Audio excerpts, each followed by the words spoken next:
Hi there, Steve Stine here again, and I would like to further your study on some rhythm ideas by talking to you about dynamics, okay?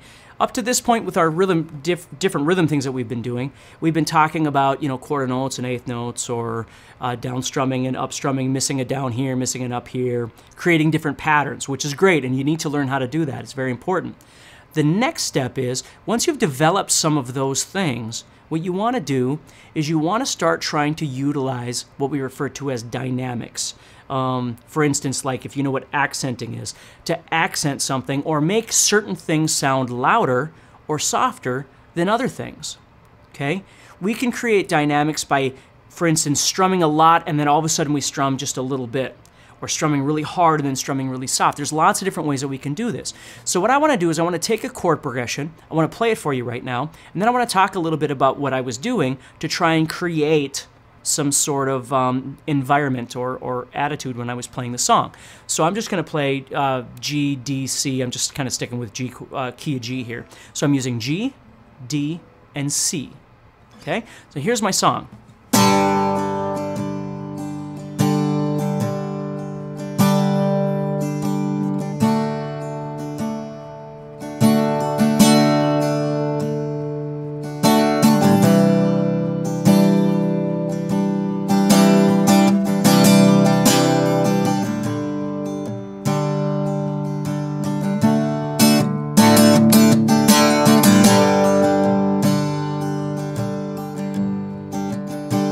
See how it's kind of going in and out? The dynamic of my playing, the accenting, it's kind of moving in and moving out, moving in and moving out. And I really like to use thicker guitar picks for that, because then when I really want to get in there, I can strike those strings really hard and it sounds really loud, and then I can back off. A lot of times when people use guitar picks, for instance, if you use a thinner pick, it doesn't matter. You can use whatever you want. But what I found is thinner picks, when you really want to get in and strum those strings, they just bend, so you don't really get a lot of volume off of them. Medium picks, again, whatever's comfortable for you. The heavier the pick, the more I can get in there, but you also have to understand that with a heavier pick, I have to be available to make things sound quieter by the way I'm strumming.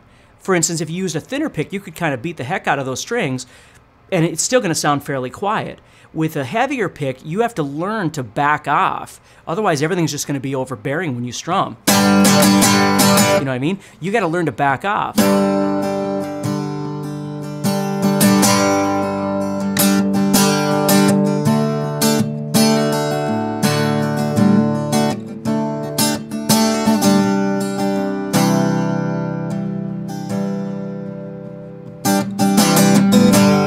See what I mean?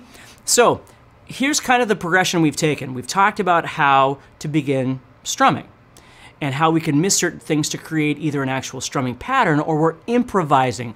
We're just creating strums by moving our hand away and moving it back in. Maybe we hear something and we replicate that with our hand, or maybe we're just moving to the groove of the song and we're just kind of missing things and hitting it. From there, what we do is we start learning how to create dynamics by hitting the strings softer or louder, or hitting the strings more or less. And to me, that really is the essence of learning how to play music, is what we're talking about right now.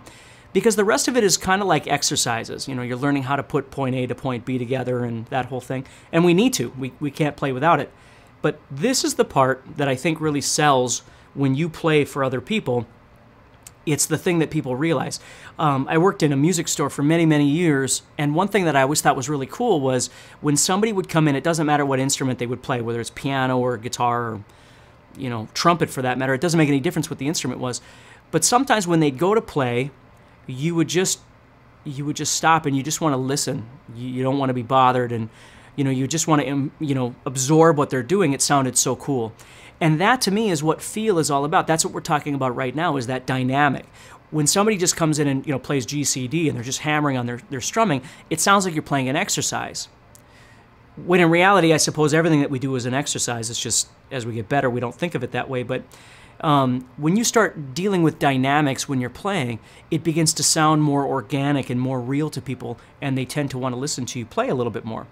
So that's what I want you to focus on, is take the next step and start working with this dynamic action of playing, and let me know if I can help you anyway.